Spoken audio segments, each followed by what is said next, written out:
Oh, I love visiting with my grandparents. We never forget to make a trip to Bibbler's or the movies. There are always boxes of cookies and snores coming from naps and rooms all over the house. My friends also love my grandparents, and we regale each other with with the stories you tell us. Of the handful of Grandma and Grandpa's stories, I swear I'd never forget the one I feel most representative of them, the marriage license mix-up.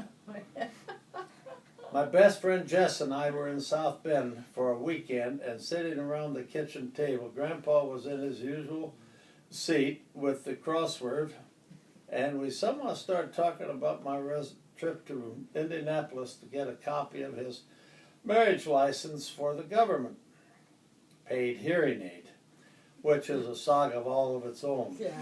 At the courthouse, he gave his name to the clerk to find the record. She politely told him that no marriage license exists with that name.